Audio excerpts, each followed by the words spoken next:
what you have done today is you've helped plant the seed for a new, respected street protest movement in the UK.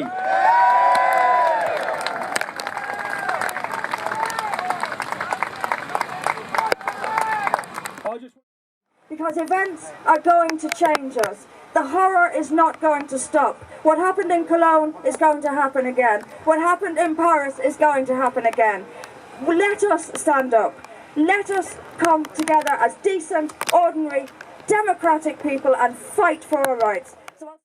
First of all, some people watching this back home in the media, they may look at a Pakistan flag flying in the background of our speech and ask why there's a flag of Pakistan at a demonstration in England. The reason is because PEGIDA UK, we want to represent everyone. We want to represent everyone that resides in the UK that stands against hate. Everyone, regardless of race, regardless of colour, regardless of what country your heritage is from. This man here, his name is Mohammed. He's of Pakistani heritage, which he's proud of. But he left Islam. He left Islam.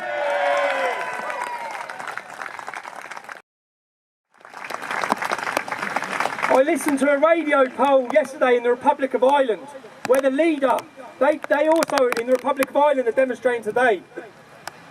Their leader was on the radio and 95% of the people supported him in a poll.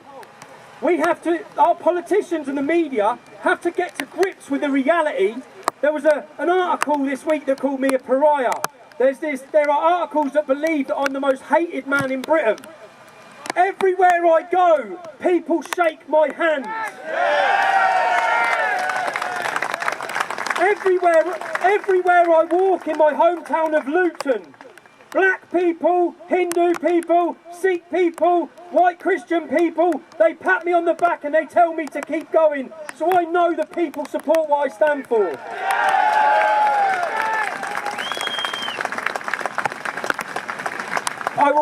Again, I can't believe I'm having to say this. I come to a hotel this morning, I met two people, they said they was here for the demonstration. I looked at the gentleman, he had a swastika tattoo on his hand. 6 years on, and I'm still having to tell you, if you're a Nazi, if you're a racist, and you're watching this, you're not welcome on the streets of the UK with us.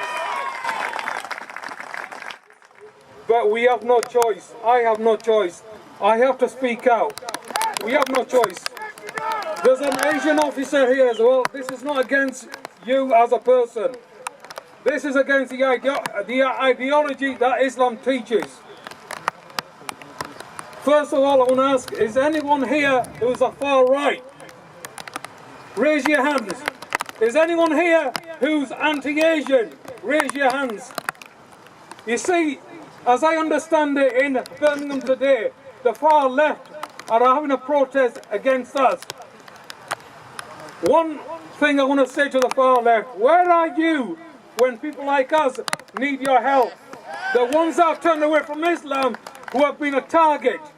There are thousands across Britain who are in hiding because we are not free to be a people who have turned away from Islam.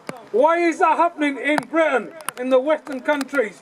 Why is it that the Islamic community haven't stood up and said, this is wrong? Why? Because Islam actually teaches. Muhammad himself said, there are three justified reasons you can spill the blood of a Muslim. One is for murder, two for adultery, and three for those who turn away from Islam. Those are his instructions, not my instructions. The problem lies within Islamic ideology. We did not make it up. It's there. I do not want to create a war between the Pakistani community that I'm from and the British community. The church has been weak because of the political correctness gone mad. Anyone that speaks against Islam is called a racist. What are they going to call me? What are they going to call me? I do not hate the Muslims. I love the Muslims. Muslims are a victim of an ideology. But I will also say this, millions of them are leaving Islam. This is what you don't hear. We're supposed to be getting to grips with things.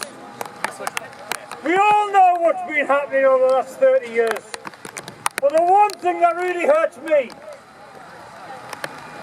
is the grooming. Now, I'm going to say this before I continue. I condemn every single paedophile, regardless of where they come from in society. But grooming, group grooming, is something completely different.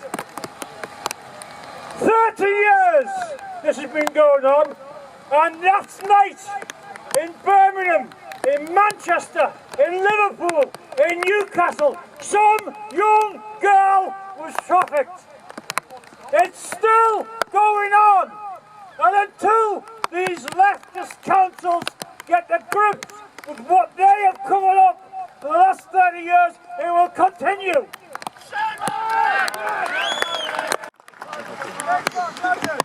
The problems are real, yeah? The problems are real. What's happening in Germany? Angela Merkel has let 1.5 million young, fighting-aged, war-hardened, some of them Muslim men into her country. People say, why does it affect you here? We're part of a European movement with free movement. These people can come here. The German government have already said 600,000 of these people have disappeared. They do not know where they are. They suspect that they're travelling through Europe on multiple identities. That is a serious threat to our security, our safety. Every politician in Europe should be demanding her resignation, but they're not. I'll say, because I heard Paul say this, and it's a brilliant saying, politicians fear nothing more than the mass, unified movement of people. Today is the first day of many European-wide demonstrations that will bring people together like never before. It's the planting of the seed of something huge. Every single one of you have taken part in it. I ask you and I beg you, when you come back, bring someone else with you next time. Thank you everyone for coming.